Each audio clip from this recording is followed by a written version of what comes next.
Yes అండి. Okay. Hello everyone. So ఈరోజు మనం వర్తమాని భవ బుక్‌లోని లాస్ట్ టైం బాధ శరీరం కోసం తెలుసుకున్నాం కదా! దానికోసం ఇంకా వివరణగా తెలుసుకుందాం.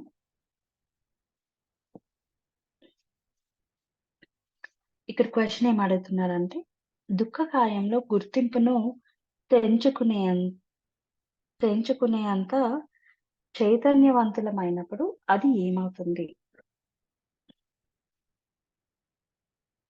దాని ఆన్సర్ ఏంటంటే, చైతన్య రాహిత్యం దాన్ని సృష్టిస్తుంది. చైతన్యం దాన్ని తనలోకి పరివర్తనం చేసుకుంటుంది. ఈ విశ్వ సూత్రాన్ని సెయింట్ పాల్ అందంగా వివరించారు. ఏమని చెప్పారంటే ఆయన, ప్రతీదీ కాంతి ప్రసారంతో మాత్రమే కనిపించి, కాంతికి ప్రసరించబడిందంతా కాంతిగానే మారుతుంది. మీరు చీకటితో ఎలా పోరాడ పోరాడలేరో, అలానే దుఃఖకాయంతో కూడా పోరాడలేరు. అలా ప్రయత్నిస్తే ఆత్మ అంతరా అంతర్మథనం మొదలై మరింత బాధ కలుగుతుంది. దాన్ని గమనిస్తే సరిపోతుంది. గమనించడం అంటే ఆ క్షణంలో ఉన్నదాన్ని భాగ్యమని స్వీకరించడమే. ఓకే. ఇక్కడ సెయింట్ పాల్ చెప్తుంది ఏంటి అంటే ఆహ్, కాంతి అంటే మనం చాలా సార్లు మెడిటేషన్ ఎక్స్‌పీరియన్సెస్‌లో వింటూ ఉంటాం గదా! లైట్ కనిపించింది. ఆ కైండ్ ఆఫ్ ఇది. ఓకే.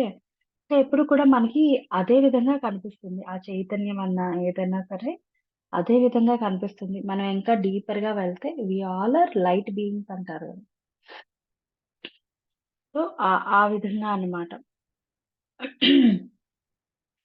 సో, ప్రసారంతో కా ప్రతీదీ కాంతి ప్రసారంతో మాత్రమే కనిపించి, కాంతికి ప్రసరించబడిందంతా కాంతిగానే మారుతుంది. ఓకే. ఏదైతే కాంతిగా కనిపించేదంతా అలానే ఇదవుతుంది. వాటికి మళ్ళీ కూడా నార్మల్‌గా ఉన్నా సరే, ఆ కాంతి పడి మళ్ళీ ఆ కాంతిగానే మారుతుంది. అంటే మనందరం ఇలా వచ్చినా సరే, మనం బా బాల్యాత్మ దగ్గర నుంచి మన లైఫ్ జర్నీ స్టార్ట్ చేసినా మళ్ళీ ఎన్‌లైటెన్ సోల్ లాగానే వెళ్తాం కదా!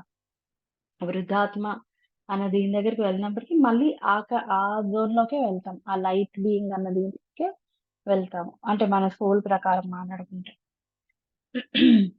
మీరు చీకటితో ఎలా పోరాడలేరో, అలానే దుఃఖకాయంతో కూడా పోరాడలేరు. అంటే మనం కొంతమంది బాగా చీకటంటే భయం అవన్నీ ఉంటాయి గదా!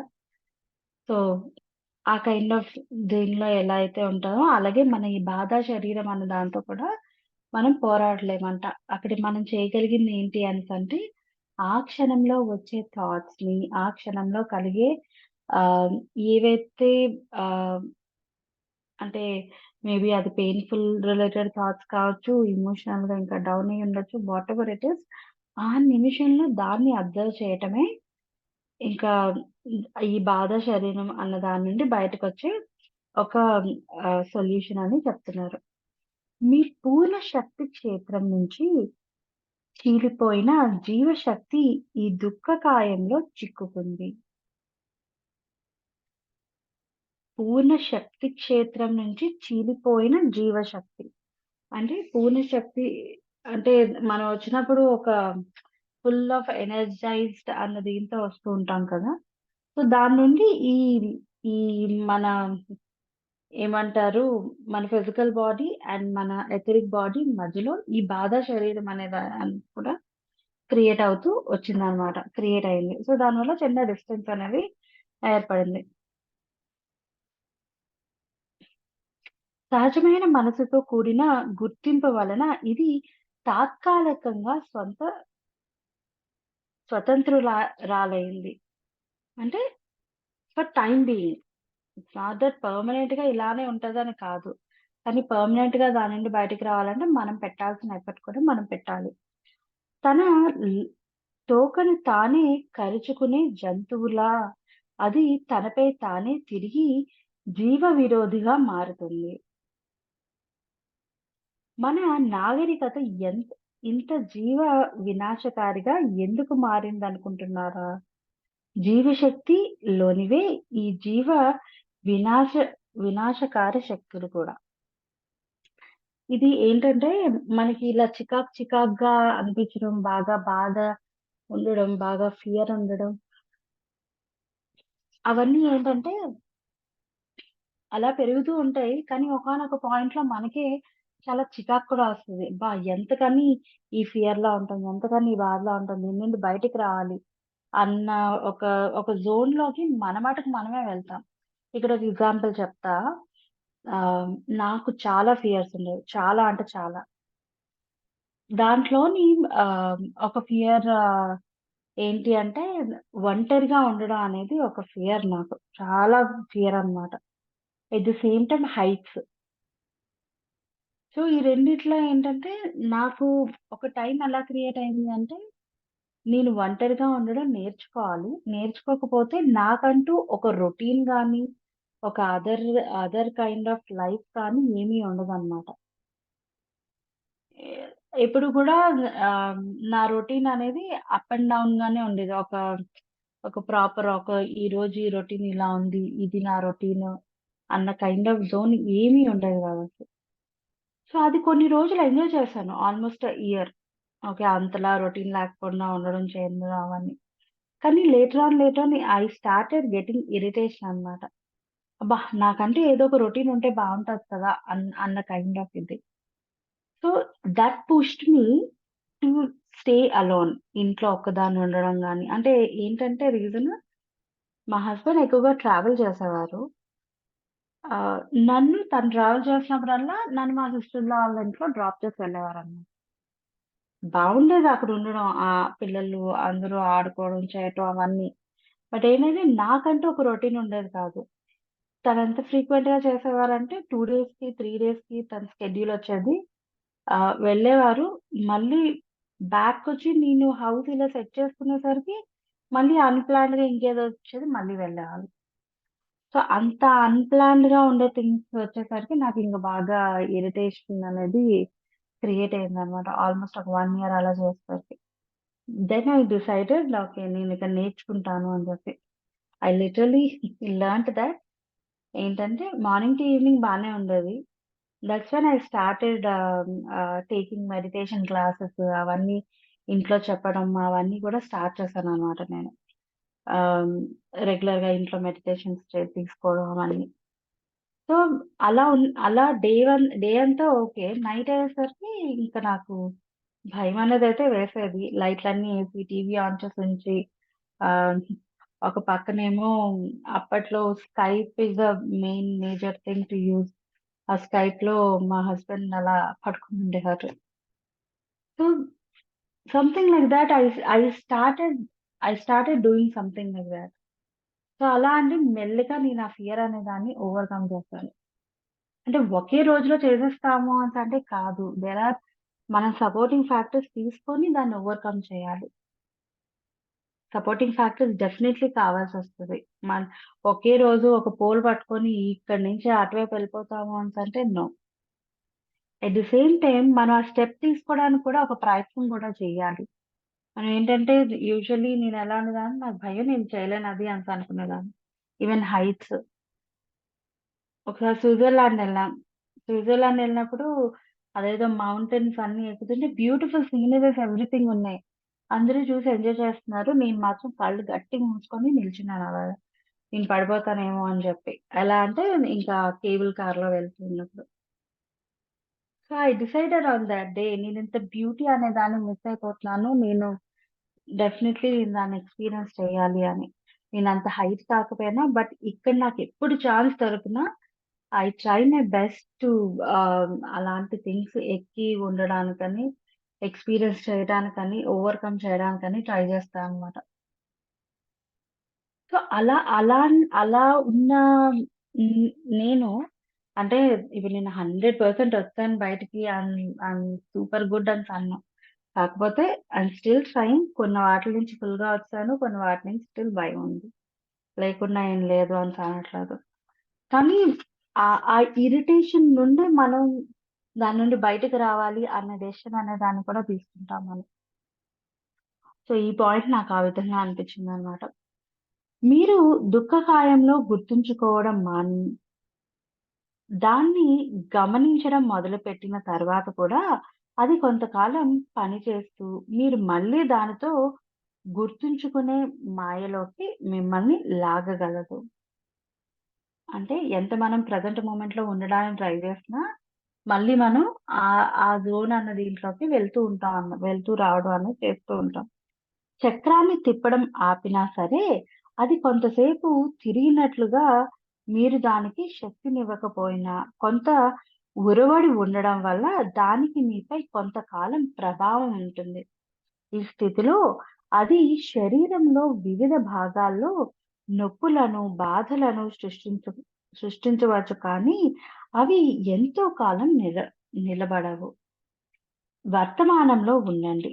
చైతన్య చైతన్యవంతమై ఉండండి. అంటే ఆల్‌వేస్ ప్రెజెంట్ మూమెంట్‌లో ఉండడం, ఆల్‌వేస్ కాన్షియస్‌గా ఉండడం.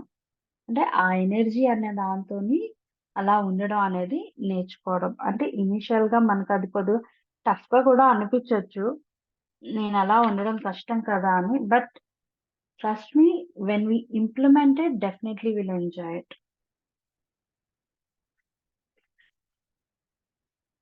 మీ అ మీ అంతరంగ స్థలానికి నిత్యం జాగృతమైన సంరక్షకుర సంరక్షకులు కండి.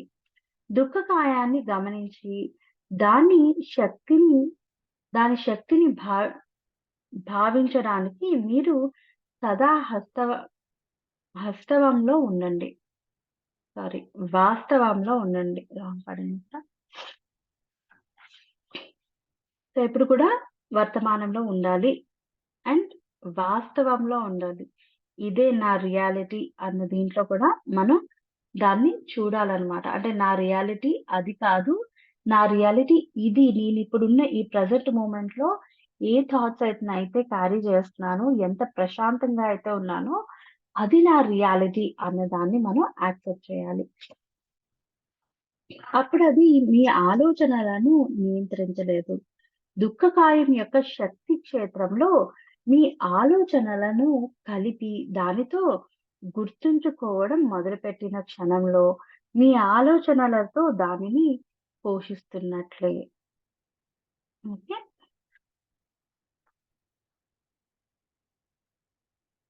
యాహ్!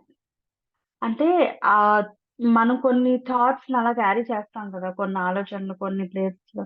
ఓకే. ఇది నా అండర్‌స్టాండింగు. ఈ విధంగా వాళ్ళు నాకిలా చేశారో, లేదా నేనిలా బాధపడ్డాను అనో. సో, అలాంటి థాట్స్ చిన్నది ఎక్కడో ఉన్నా సరే, తెలియకుండా మనం ఆ బాధ శరీరం అన్నదాన్ని ఎంకరేజ్ చేస్తున్నట్టే అనమాట. అంటే అది స్టార్ట్ అవ్వడం కూడా అలానే స్టార్ట్ అయింది గదా! ఇక చూడండి, ఒక ఎగ్జాంపుల్ చెప్తున్నారు. ఏం చెప్తున్నారంటే, కోపం దుఃఖకాయం యొక్క ప్రబలమైన శక్తి. శక్తి కార్య రూపమైనప్పుడు ఒకరు మీకు చేసిన దాని గురించి ఆమెను, అతన్ను తిరిగి ప్రతీకారం తీర్చుకోవాలనే ఆవేశపు ఆలోచనలు చేస్తున్నారంటే, మీరు చైతన్యం కోల్పోయినట్లే. అంటే మీరా ప్రెజెంట్ మూమెంట్ అన్న దాంట్లో లేరు. ఓకే. మీరు దుఃఖకాయం అయినట్లు.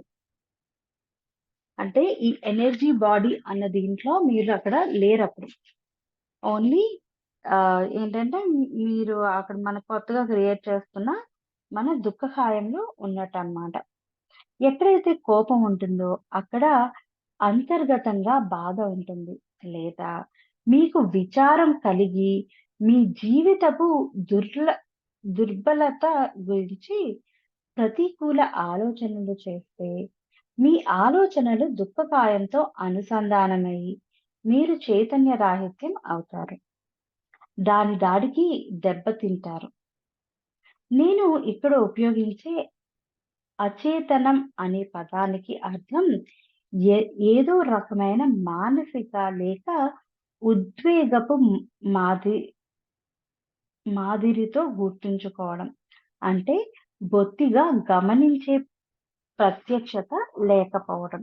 మనం ఎప్పుడైతే టోటల్‌గా ఈ ప్రెజెంట్ మూమెంట్ అనే దీంట్లో ఉండమో, అంటే మనం ఏదన్నా అదర్ థింకింగ్ అనేది చేస్తున్నాము అంటే ఏం చేస్తాం మహా అయితే పాస్ట్ కోసమో, ఫ్యూచర్ కోసమో థింక్ చేస్తూ ఉంటాం. రైట్? సో, ఎప్పుడైతే మనం ఈ ప్రెజెంట్ మూమెంట్‌లో అనేది లేము, ఇక్కడ ఈ బుక్ చదువుతున్నప్పుడు నేనిక్కడ లేను, ఏదో చదువుతున్నాను అనేసి అని నాకనిపిస్తూ ఉన్నప్పుడు దీని మీద కాన్సంట్రేషన్ లేకుండా ఉంటే, మేబీ ఎయిదర్ నేను పాస్ట్ కోసమో, ఫ్యూచర్ కోసమో థింక్ చేస్తున్నాను నేను. ఇక్కడ నా ప్రెజెంట్ కాన్షియస్‌నెస్ అనేది నాకిక్కడ లేదనమాట. సో, ఆ పాస్ట్‌లోనో, ఫ్యూచర్‌లోనో థింక్ చేసినప్పుడు ఏంటి? ఎయిదర్ పాస్ట్ రిలేటెడ్ అంటే ఏదో ఒక కైండ్ ఆఫ్ పెయిన్ అనేది ఎక్కువగా మనం గుర్తుపెట్టుకుంటాం. ఏదో చేస్తున్నప్పుడు ఇంకేదో హ్యాపీ మూమెంట్ అనే దాన్ని తలంచుకునే వాళ్ళు ఎంతమందున్నారు? మన స్వీట్ మెమోరీస్ తలంచుకునే వాళ్ళం. ఒకసారి మనం దాని మీద కూడా క్వెషన్ చేసుకోవాలి. పాస్ట్‌లో ఒక స్వీట్ మెమరీ అనే దాన్ని నేను తలంచుకొని ఇదవుతున్నాను. ఆహ్, ఆ పాస్ట్‌లోకెళ్తున్నాను అని మనం గాని అనుకుంటే maybe sometimes that is good to experience it. Okay. ఆ స్వీట్ మెమరీ ఉంది అని జెప్పి. కానీ మనం మోస్ట్ ఆఫ్ ది టైమ్ మనం ఉండేది బాధా శరీరానికి దగ్గరగానే ఉంటాం. సో, ఫ్యూచర్‌లో ఆలోచిస్తున్నాము అనేసంటే ఫ్యూచరిస్టిక్‌గా కొన్ని థింగ్స్ ఉంటాయి. ఒక ట్రిప్ ఎళ్తున్నాము అన్న ఎక్సైట్‌మెంట్ గాని, లేదా ఇప్పుడు చూడండి 'మణి' గారు చెప్పారు. ఏమని? మేము మొన్న వీకెండ్‌లో ఇది చేశాము అని ఎక్సైటెడ్‌గా చెప్పారు. సో, ఆ జోన్‌లో ఎంతసేపుంటాం మనం? ఫ్యూచరిస్టిక్‌గా ఉన్న దాంట్లోని ఎస్పెషల్లీ ఫియర్ అనే దాన్ని క్యారీ చేస్తాం. ఏంటి? ఫ్యూచర్‌లో నేనది చేయాలి. నెక్స్ట్ అది అవ్వాలి. అదెలా అవుతదో ఏంటో అది ఇది అని చెప్పి థింక్ చేస్తూ ఉంటాం. సో, ఎప్పుడైతే మనం ఆ వేలో మన మైండ్ ఎళ్ళింది అనేసంటే, ఈ ప్రస్తుత క్షణంలో లేము అన్నప్పుడు మనం వెంటనే దాన్ని డీకోడ్ చేసుకోవాల్సిందేంటంటే, మనం ఏదో ఒక దీన్ని టచ్ చేస్తున్నాము. We should come out of it and be in that very present moment అనే విషయాన్ని మనం తెలుసుకోవాలి. నిత్యం నిలిపి ఉన్న చైతన్యపు ధ్యాస దుఃఖకాయానికి ఆలోచనలను ఆలోచనలకు మధ్య గల బంధాన్ని పెంచి మార్పుని తీసుకురాగలదు. అప్పుడు బాధ చైతన్యమనే నిప్పుకు ఇంధనంగా మారి, దాన్ని మరింత ప్రకాశవంతంగా వెలిగేలా చేయగలుగుతుంది. రసవాదం అనే ప్రాచీన కళ యొక్క అంతరార్థం ఇదే. తక్కువ జాతి లోహాలను బంగారంగా మార్చడం, బాధను చైతన్యంగా మార్చడం, లోపాలున్న ఆ చీలిక మానిపోయి మీరు తిరిగి పరిపూర్ణులవుతారు. మళ్ళీ ఇక ముందు బాధను పోవడం మీ బాధ్యత అవుతుంది. ఫర్ ఎగ్జాంపుల్ ఇక్కడ చూడండి. మీరు గోల్డ్ మైనింగ్ ప్లేస్‌కెళ్లారనుకోండి. అక్కడ మనకి చిన్న చిన్న అంటే చిన్న చిన్న గోల్డ్ ఏదో కనిపించింది. We don't value that. అదే ఒక పెద్ద స్టోన్ లాగా అంటే ఒక 1 or 2 inches size of gold కనిపించిందనుకోండి. We we feel that is precious అని. ఎన్ని చిన్న చిన్న థింగ్స్ అంటే ఒక ఒక సాండ్ కైండ్ ఆఫ్ సైజ్‌లో ఉన్న గోల్డ్ అనేది మనకు కనిపించింది అంటే, మనం దాన్ని పట్టించుకోము. అంటే కొద్దిగా రఫ్ సాండ్ ఉంటది గదా! ఆ జోన్ ఆ కైండ్ ఆఫ్ ఉన్న గోల్డ్‌ని. అదే పెద్దదాన్నయితే మనం పట్టించుకుంటాం. కానీ ఎన్నంత చిన్న చిన్నవి కలిపితే ఆ పెద్దదయింది. రైట్? సో, అలానే మనం మనం కూడా ఈ ఆలోచనలు చిన్న చిన్నగానే అనుకుంటాం. నాకేం లేవు. నేను హ్యాపీగా ఉన్నాను. అదొక్కటే ఉంది నాకు బాధ అనేసి అనుకుంటాం. కానీ ఆ చిన్న చిన్నవే అలా కలిపి పెద్దగా మారుతూ ఉంటుందన్నమాట.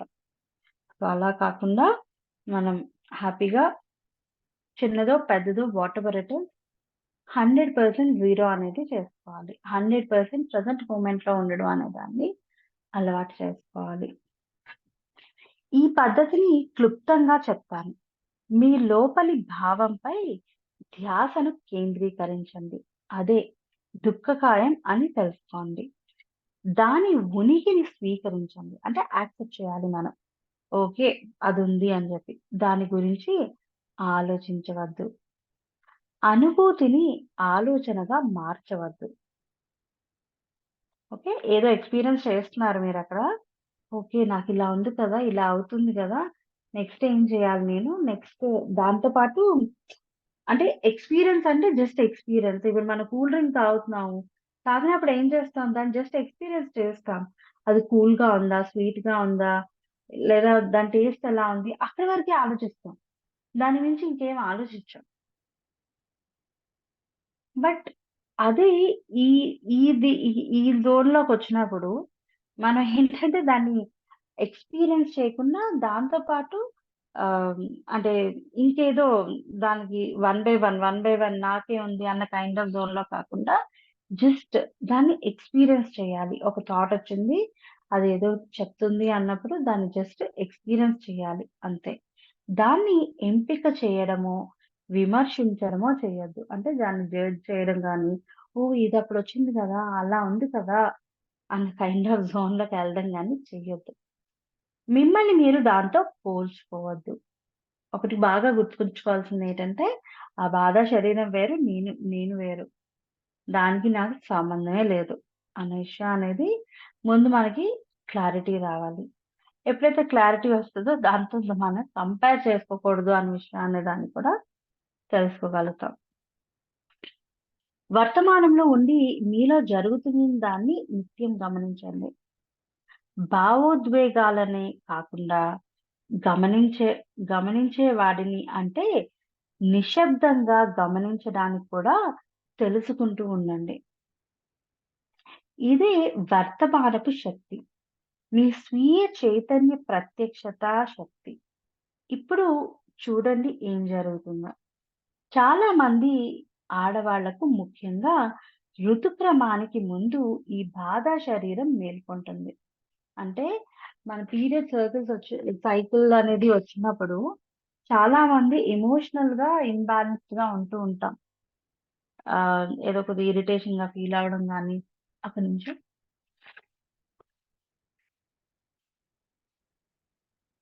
మూడ్ స్వింగ్స్ ఎక్కువుంటాయి. చీటికి మాటికి చికాకు పడిపోవడం. ఆ కైండ్ ఆఫ్ దీంట్లో. ఆ టైంలో మనం ఆ బాధ శరీరం అన్న దాంతో ఎక్కువగా ఉంటామట. దాని గురించి, దీని కారణం గురించి వివరంగా తర్వాత మాట్లాడతాను. ప్రస్తుతానికి ఇది చెప్పాను. ఆ సమయంలో మీ ప్రవర్తన ఆ సమయంలో మీరు వర్తమానంలో ఉండి, ఎరుకతో ఉండి, దానికి వశమైపోకుండా లోపల భావాలను గమనిస్తే అది మహాశక్తివంతమైన ఆధ్యాత్మిక సాధనావకాశాన్ని చేకూరుస్తుంది. అంటే మన ఈ బాధ శరీరంలో వచ్చే ఎమోషన్స్ అనేవి ఎప్పుడొస్తాయి, ఏంటి అనేది మనం ప్రత్యేకించి గమనించడం అనేది కొద్దిగా కష్టం అవ్వచ్చు. ఎందుకంటే are just living with it. దాన్ని డిఫరెన్షియేట్ చేసుకోవడం అవన్నీ మనకి రాకపోవచ్చు. కానీ ఈ సైకిల్ అనేది వచ్చినప్పుడు మనం దాన్ని గమనించే అవకాశం అనేది క్రియేట్ అవుతుందన్నమాట. ఓకే. వేగంగా పూర్వపు బాధను మార్చడానికి సాధ్యపడుతుంది. అంటే ఆ టైంలో ఆ 3 డేస్ టైంలోని మనకొచ్చే ఎమోషన్స్ వాటన్నిటిని కూడా మనం జస్ట్ గమనించడం. ఇన్‌స్టెడ్ ఆఫ్ దానికి లోనయ్యి మనం బాధపడి ఆ ఎమోషన్‌ని తీసుకోకుండా జస్ట్ దాన్ని గమనించడం అనేది ఎప్పుడైతే మనం చేస్తామో దాన్ని ఎలా గమనించాలి? దాన్ని ఎలా ఎక్స్‌పీరియన్స్ చేయాలి అన్న విషయాలు ఇక్కడ చెప్పారు కదా పాయింట్స్. ఒక్కొక్కటి ఏం చేయాలి అనేది. సో, ఆ పాయింట్స్‌ని ఫాలో అవ్వడానికి మేబీ ఆ టైం అనేది ప్రాపర్ టైమ్ అన్నమాట. Exact time. సో, నెక్స్ట్ ఇక్కడ ఏముందంటే బాధా శరీరం అహం గురించి. బాధా శరీరంలో అహం గురించి. ఇప్పుడు నేను వివరించిన పద్ధతి ఎంత శక్తివంతమైనదో అంత సులభమైనది. పిల్లలకు సైతం నేర్పించవచ్చు. ఏదో ఒక రోజున పిల్లలు పాఠశాలలో మొ మొట్టమొదటగా నేర్చుకునేవి ఇవే అవుతాయని ఆశిస్తున్నాను. ఎప్పుడైతే మీలో జరుగుతున్న దాన్ని వర్తమానంలో గమనించడం మొదలుపెడతారో, దాన్ని మీరు అనుభవించి అర్థం చేసుకుంటారో, అప్పుడు గొప్ప శక్తివంతమైన మార్పునిచ్చే పరికరం మీ ముందుంటుంది. బాధతో గుర్తుంచుకోవడాన్ని మానేటప్పుడు లోపల నుంచి తీవ్రమైన అవరోధాన్ని మీరు ఎదుర్కోవలసి వస్తుందన్న విషయాన్ని విమర్శించ విమర్శించకూ కూడదు. ముఖ్యంగా మీ జీవితంలోని చాలా భాగం ఈ భావోద్వేగపు శరీరంతో గుర్తుంచుకొని జీవించి చాలా వరకు లేదా పూర్తిగా మీ స్వీయ తత్వాన్ని అందులో ముట్టడించినప్పుడు ఇలా జరుగుతుంది. దీని అర్థం ఏమిటంటే, మీ బాధా శరీరంతో ఒక విచార తత్వాన్ని తయారు చేసుకొని, మనసు ఆడుతున్న ఈ నాటకాన్ని అన్ మీరు అని నమ్ముతున్నారు. ఓకే. అంటే ఒక లేయర్ అనేది ఫార్మ్ చేసుకొని, అదే నా క్యారెక్టర్ అన్న విధంగా మనం రెడీ అవుతున్నామనమాట. సో, ఇక్కడ మనం ఎప్పుడు చెప్తూ ఉంటాం కదా! మెడిటేషన్‌లోని what you learn in meditation అని అడిగినప్పుడు, I always say this, you explore yourself. అంటే మీతో మీరు ఇంకా డీప్‌గా ఫ్రెండ్‌షిప్ చేయగలుగుతారు. మిమ్మల్ని మీరు ఇంకా ఇంకా డీపర్‌గా తెలుసుకోగలుగుతారు అని. ఎందువలన అనేసంటే, మన కోసం మనకి తెలిసిన థింగ్స్ అన్నీ కూడా ఈ ఈ లేయర్ వేసుకున్న థింగ్సే తెలుసు మనకి. కానీ ఆ లేయర్ లేకుండా ఉన్నప్పుడు మనం ఎలా ఉంటాం? ఏంటి? ఎగ్జాక్ట్‌గా మన ఆలోచనలేంటి? ఆహ్, అండ్ మన ఇంట్రెస్ట్‌లేంటి? మన స్ట్రెంగ్త్స్ ఏంటి? అని తెలుసుకోవడానికి ఈ ఈ పాత్ అనేది, ఈ నాలెడ్జ్ అనేది బాగా హెల్ప్ చేస్తుందన్నమాట. ఈ అవ ఈ అవస్థలో గుర్తింపును కోల్పోతున్నామేమో అనే మీ అవివేకపు భీతి దాన్ని ఛేదించే ఎటువంటి ప్రయత్నాన్నైనా చాలా బలంగా అడ్డుకుంటుంది.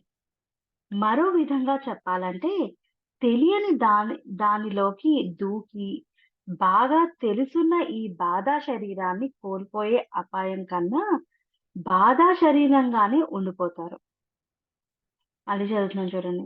మరో విధంగా చెప్పాలంటే, తెలియని దానిలోకి దూకి, బాగా తెలుసున్న ఈ బాధా శరీరాన్ని కోల్పోయే అపాయం కన్నా, బాధా శరీరంగానే ఉండిపోతారు.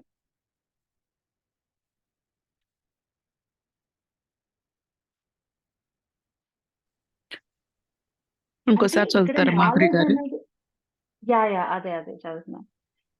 ఈ అవస్థలో గుర్తింపును కోల్పోతున్నామేమో అనే మీ అవివేకపు ఆహ్, భీతి. అంటే ఈ ఈ ప్రాసెస్‌లో ఏంటంటే మనకెప్పుడైతే దీని మీద సరైన అవగాహన లేదో, ఇక్కడ మనకేం చెప్తున్నారు? మీరు వేరు, మీ బాధా శరీరం వేరు అనే విషయాన్ని చెప్తున్నారిక్కడ. దాన్ని ఎప్పుడైతే మనం ప్రాపర్‌గా అర్థం చేసుకుంటామో, ఈ బాధ శరీరాన్ని తీసేయడానికి మనం ఈ ప్రాసెస్ అనేది ఫాలో అవుతాము. అండ్ ఎస్పెషల్లీ మనం ఏంటి అన్న దాన్ని తెలుసుకోగలుగుతాం అక్కడ. ఎప్పుడైతే మనకి దాని మీద ప్రాపర్ క్లారిటీ అనేది ఉండదో, అప్పుడు మనలో లోపలుండే ఇదేంటి, నేనేదో ఏదో చేస్తున్నాను. ఏదో తీసియమంటున్నారు. అదేం తీసియాలో నాకు తెలీదు. కానీ నేనేదో చేస్తున్నాను అన్న కైండ్ ఆఫ్ థాట్‌తో మనం ఎప్పుడైతే చేస్తామో, అప్పుడు మనం ఏంటంటే ఈ అంటే దాని మీద ప్రాపర్ అవగాహన లేదు. మనకు నాలెడ్జ్ లేదు దాని మీద. ఏం చేస్తున్నాం అన్న దాని మీద. ఎప్పుడైతే మనకి ఆ క్లారిటీ లేనప్పుడు మనం దీంట్ లోపలికి ఇంకా ఇంకా డీప్‌గా వెళ్ళిపోతూ ఉంటాం. ఓకే. తెలియకుండానే ఇంకా, ఇంకా, ఇంకా డీప్‌గా దాన్ని ఎక్స్‌పీరియన్స్ చేస్తామనమాట. అదేదో ప్రాసెస్ ఒకటి చేస్తున్నాము. కానీ, దాంతో పాటు ఒక కైండ్ ఆఫ్ భయాన్ని కూడా క్యారీ చేస్తూ ఆ ప్రాసెస్‌ని చేస్తుంది. తెలియకుండా ఆ ఫియర్ అనేదేంటి? ఆ బాధ శరీరాన్ని స్ట్రాంగ్ చేస్తుంది తప్ప మిమ్మల్ని బయటికి తీసుకురావట్లేదు. అందుకనే మనం చేస్తూ ఉన్నప్పుడు దాన్ని ఒక అబ్జర్వేషన్ అనేది చేయాలి. అవేర్‌నెస్ అనేది పెంచుకోవాలి దాని మీద. ఓకే. నేనిలా ఒక స్టెప్ ఏసినప్పుడు నాకు ఎటువంటి ఫీలింగొస్తుంది? నా అండర్‌స్టాండింగ్ ఎలా ఉంది దీని మీద? అనేది ఎప్పటికప్పుడు చెక్ చేసుకుంటూ ఉన్నప్పుడు మనం డెఫినెట్‌గా మనం దాని నుండి బయటికి రాగలుగుతాం. ఏదో ఈళ్ళు చెప్పారు కదా! నేనిలా చేసేస్తాను. ఈళ్ళు చెప్పారు కదా! ఈ మ్యూజిక్ పెట్టుకొని నేనిలా చేసేస్తాను. ఈ మంత్రం వినేస్తాను. No. Not like that. We always use our own brain, our own బుద్ధి. It's not mind. బుద్ధి అనే దాన్ని ఎప్పుడు కూడా మనం వాడాలి. మనం ఇక్కడ మొన్న ఒక కామన్ సెన్స్ అన్న పాయింట్ కోసం కూడా మాట్లాడుకున్నాం గదా! ఆ పా ఆ కామన్ సెన్స్ అనే దాన్ని యూజ్ చేస్తూ మనలో ఉన్న ఆ బుద్ధి అనే దాంతోని మనం చేసే ప్రతి స్టెప్‌ని అనలైజ్ చేసుకుంటూ, మనం దాన్ని యాక్సెప్ట్ చేస్తూ ముందుకు వెళ్తూ ఉండాలి. అప్పుడు మనం చేసే ప్రతి స్టెప్‌లోని ఆ ఎక్స్‌పీరియన్స్ అనే దాన్ని తీసుకుంటాము. దాన్నే అనుభవిస్తాం. ఆ ఎక్స్‌పీరియన్స్‌ని అనుభవించి దాని నుంచి వచ్చే విజ్డమ్‌నే తీసుకోగలుగుతాం. ఓకే. మీకు సంబంధించినంత వరకు మీలో ఉన్న అవరోధాన్ని గమనించండి.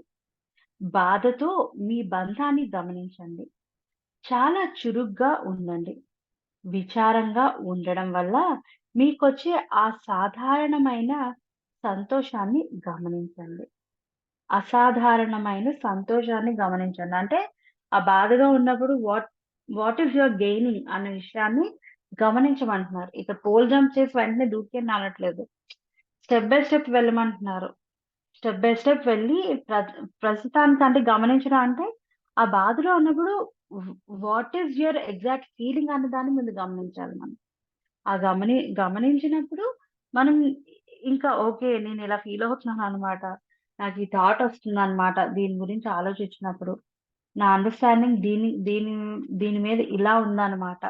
అన్న కైండ్ ఆఫ్ అండర్‌స్టాండింగ్‌ని వాటిని అబ్జర్వేషన్ చేసినప్పుడు మనం వాటి కోసం తెలుసుకుంటాం. తప్పనిసరిగా దాని గురించి మాట్లాడటాన్ని, ఆలోచించడాన్ని గమనించండి. మీరు మాట్లాడినప్పుడు కూడా ఎవరితోనైనా షేర్ చేస్తూ ఉంటామా? షేర్ చేస్తూ ఉన్నప్పుడు ఎటువంటి ఎమోషన్‌ని క్యారీ చేస్తూ ఉంటాం. మనకెప్పుడు కూడా ఒక డౌట్ వస్తూ ఉంటది. మనం మెడిటేషన్ చేస్తున్నాం, ఇది చేస్తున్నాం, అది చేస్తున్నాం, గాసిపింగ్ చేయకూడదు. బట్ ఎవరో ఒకళ్ళు ఏదో మాట్లాడుతూ ఉంటారు. దాన్ని అవాయిడ్ చేసేయాలి. ఆల్‌వేస్ మనం పాజిటివ్‌గానే మాట్లాడాలి. అవన్నీ ఏంటంటే తెలియకుండా మనలోని మనం ఒక ప్రెషర్ అనే దాన్ని క్రియేట్ చేస్తాం. ఎందుకంటే మనకు కూడా కొన్ని షేర్ చేసుకోవాలని ఉంటది. మనకు కూడా కొంత లెట్ ఔట్ చేయాలని ఉంటది గదా! బట్ మన లోపల ఏంటి చేస్తాం, నో, నో అలా చేయకూడదు. అలా చేస్తే ఆహ్, నేను మెడిటేషన్ చేసిన దానికి ఎటువంటి ఇది ఉండదు. నేను మెడిటేషన్ చేస్తున్నాను కదా! ఇవన్నీ తప్పు అనుకుంటాం. నో. మనం ఎప్పుడైతే ఈ ప్రాసెస్ అనేది ఎప్పుడైతే ఫాలో అవుతున్నప్పుడు ఏంటంటే, మన ఫీలింగ్ అనేది ఈ ప్రాసెస్ అనే కాదు. మామూలుగా మనం ఎక్స్‌ప్రెస్ చేసేదానికి ఒక జోక్ వేసే ముందు చేసేదానికి మన ఫీలింగ్ అనేది అటాచ్డ్‌గా లేదనుకోండి. అంటే లైక్ ఏంటంటే ఎవరో ఏదో మాట్లాడుతున్నారు. మీరు దాంట్లో 1 ఆర్ 2 వర్డ్స్ యాడ్ చేశారు. But your feeling is not with it. మనం చెక్ చేసుకోవాలి. మనం అలా యాడ్ చేస్తున్నప్పుడు మన ఫీలింగ్ దాంతో ఉన్నదా? లేదా? మనం ఎటువంటి భావన అనే దాన్ని ఫీల్ అవుతున్నాం. If your emotions are increasing then you need to work on it. ఏదో మీరు అలా జోక్ చేస్తున్నారు. జస్ట్ లైక్ థట్ క్యాజువల్‌గా జోక్ అనేది వెళ్తుంది. Your emotions are not affected at all అంటే you are good over that. అంటే మన ఎమోషన్ అనే దానికి కనెక్టెడ్‌గా లేనప్పుడు, మన నోటి నుంచి వచ్చే మాట అలా అని ఏదేదో పిచ్చి పిచ్చిగా మాట్లాడమనట్లేదు. ప్రెషర్ లేకుండా ఉండే విధంగా నేర్చుకోమని చెప్తున్నాను నేను. ఇప్పుడు మనం అలాగా ఒక సెయింట్ లాగా లేదా మౌనం పాటిస్తూ అలా కూర్చోలేం కదా! We are in a society. మనం వెళ్తాము, ఒక పార్టీలో వెళ్తాము. అందరూ ఉంటారు. ఏదో మాట్లాడుతూ ఉంటారు. మనకి ఏదో జోక్ వేయాలి అనిపిస్తది. అది వేస్తాము. అక్కడున్న అట్మాస్ఫియర్‌ని బట్టి ఏదో వస్తది. దానికి వెంటనే మనం గిల్టీ ఫీల్ అయిపోయి, అయ్యో! నేను ఇలా అనేసాను ఇలా అని అది అవసరం లేదు ఏమీని. అలా కాకుండా ఆ ఎమోషన్ అనే దాన్ని మనం ఎంత ప్యూర్‌గా ఉన్నాం లోపల నుంచి ఇన్నర్‌గా కనెక్టెడ్‌గా లేకుండా జస్ట్ ఒక వర్డ్ వదిలాం అంతే అక్కడి వరకు. There is no emotion attached with it అన్నప్పుడు ఇట్ ఈస్ టోటల్లీ ఫైన్. అలా అని అన్నెసెసరీగా ఆల్‌వేస్ మాట్లాడాల్సిన నెసెసిటీ కూడా లేదు. As according to the situation మన కామన్ సెన్స్ అనేది యూజ్ చేసి మనం బిహేవ్ చేయాలి. హ్మ్. పాయింట్. మీరు మేలుకొని స్పృహలో ఉంటే ఈ అవరోధం ఆగిపోతుంది. అప్పుడు మీ ధ్యాసను బాధా శరీరంపై మళ్లించి, సాక్షులుగా వర్తమానంలో ఉండి, మార్పుకు నాంది పలకవచ్చు. మీరు మాత్రమే దీన్ని చేయగలరు. ఎవరూ మీకోసం చేయలేరు. కానీ మీకు అదృష్టం ఉంటే నిత్యం ఉన్నతమైన చేతనావస్థలో ఉండేవారి సన్నిధిలో గడుపుతూ ప్రత్ ప్రత్యక్ష స్థితిలో వాళ్ళను కలిస్తే అది విషయాల్ని చాలా త్వరగా ముందుకు తీసుకెళ్ళి మీకు గొప్పగా సహాయపడగలదు. ఈ విధంగా మీలోని కాంతి అతివేగంగా బలం పుంజుకుంటుంది. ఇదే ఇప్పుడే ఇప్పుడే కాలడం మొదలుపెట్టిన దుంగను బాగా కాలుతున్న దాని పక్కన పెట్టి, కొంత కొంతసేపటి తర్వాత వాటిని విడదీస్తే మొదటిది ఎక్కువగా మండడం చూస్తారు. అయినా రెండింటిని మండించింది ఒకే నిప్పు కదా! అటువంటి నిప్పుగా ఉండడమే ఒక ఆధ్యాత్మిక గురువు యొక్క ముఖ్య లక్ష్యం. కొంతమంది వైద్యులు కూడా ఈ పనిని నిర్వహించవచ్చు. కానీ వాళ్ళు మనసు స్థాయిని దాటిన వారై ఉండాలి. మీతో పని చేసేటప్పుడు గొప్ప స్పృహతో వర్తమానంలో ఉండగలగాలి. ఓకే.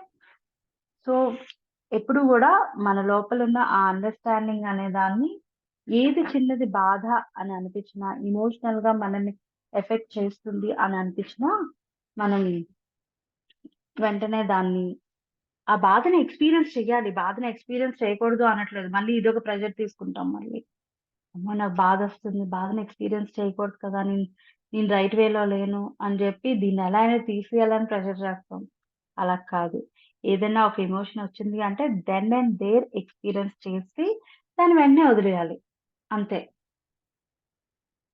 ఆ కైండ్ ఆఫ్ జోన్‌లోకి మనం వెళ్ళగలగాలి. It is possible, it is not possible అలాంటివన్నీ కూడా వస్తాయి మనకు questions. Yes, it is possible. Everything is possible. మన థాట్ అన్న దాన్ని మనం స్ట్రాంగ్‌గా పెట్టుకున్నప్పుడు ఎవ్రీథింగ్ ఈస్ పాసిబుల్. ఎవ్రీథింగ్ అంటే ఎవ్రీథింగ్ ఈస్ పాసిబుల్. మన మాట మాట్లాడే ప్రతి దానికి కూడా ఒక భావం అనేది ఉంది అంటే, అది ఆ విధంగానే ఎఫెక్ట్ అవుతుంది. పాజిటివ్‌గా, నెగెటివ్‌గా 2 విధాలుగా కూడా. సో, దాంట్లో దేన్ని చూజ్ చేసుకుంటామనేది మన చేతుల్లోనే ఉంటుంది ఎప్పుడు గూడా అది.